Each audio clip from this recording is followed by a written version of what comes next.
Good greetings to all of you from Shivajirao Jondhle College of Pharmacy, Asangaon. Myself Singh Karuna Amit, and today I am going to tell you about evaluation of glass containers under the guidance of our professor Mrs. Geeta N. Mohire ma'am. So let's begin. First start with the introduction part of glass containers. So what is glass container? Glass containers. Chemical composition of glass is mainly of sand, soda ash, limestone and cullets. Cullets is broken glass that is mixed with sand, soda ash and limestone to act as a fusion agent for the entire mixture. There are various types of glass containers. First, borosilicate glass. Second, treated soda lime glass. Third, soda lime glass. And fourth, NP glass, that is non-parental glasses. Glass is preferred packaging material because it has several advantages, that is, it is inert to most medicinal products, it is resistant to air and moisture, it allows easy inspection of the container content as it is transparent, it can be colored to protect contents from harmful wavelengths of UV light, easy to clean and sterilize by heat. It is moldable in various shaped containers. So let's start with the evaluation part. Aim: to evaluate glass containers for its suitability for packaging pharmaceutical liquids. Requirements: empty glass containers, ampoules, vials, mottles and pastils, conical flasks, beakers, burettes, measuring cylinders, autoclaves, balance and sieves. Reagents used are methyl red solution, deionized water, acetone, sulfuric acid solution, that is 0.02 normal. Procedure: evaluation of glass containers can be done by following methods. First, powder attack glass test. Second, water attack test. Third, thermal shock test. Fourth, leakage test.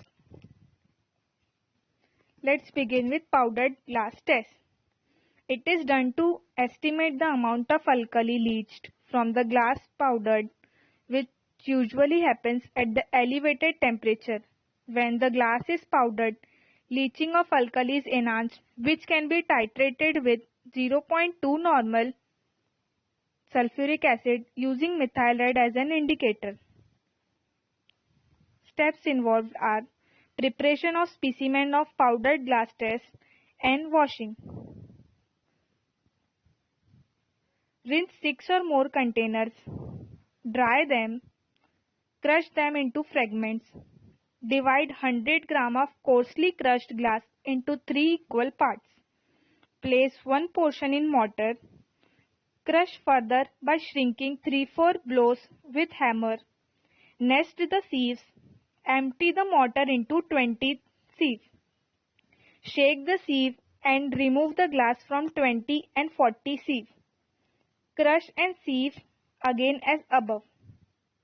Transfer the retained portion on 50th sieve, which should weigh excess of 10 gram. Spread the specimen on glazed paper. Remove iron particle with help of magnet. Second part is washing. Wash with 630 ml portion of acetone and decant acetone. Dry the content for 20 minutes at 140 degrees centigrade. Transfer to weighing bottle and cool in desiccators. Final specimen to be used in powdered glass test.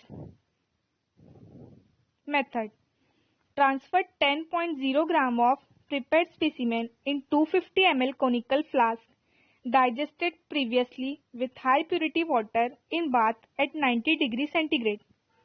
Add to conical flask containing 50 ml of high purity water. Cap all the flasks. Autoclave, close vent cork. Adjust temperature as 121 degrees centigrade. Hold the temperature for 30 minutes. Reduce the heat and wait for autoclave to cool. Cool the flask in running water. Decant water. Wash the residual glass. Add the decanted washing to main portion. Add 5 drops of methyl red solution. Titrate immediately with 0.2 normal sulfuric acid. Record the volume of 0.2 normal sulfuric acid. Volume does not exceed the limit. This is the powdered glass test. Next test is water attack test. The principle involved in the water attack test is to determine whether the alkali leached from the surface of a container is within the specified limit or not. Water attack test at 121 degrees centigrade is performed on intact container. The container are filled up to 90% of their overflow capacity. Containers are autoclaved for 60 minutes. Then content of container are cooled and from cooled content 100 ml of the solution is titrated as in case of powdered glass test. Procedure: rinse 3 or more container with high purity water. Fill each container to 90% of its overflow capacity. Fill all the flasks. Autoclave for 60 minutes. Empty the contents and cool the content in 250 ml conical flask to a volume of 100 ml. Add 5 drops of methyl red solution. Titrate with 0.02 normal sulfuric acid while warm. Record the volume consumed. Volume should not exceed the limits. Next test performed is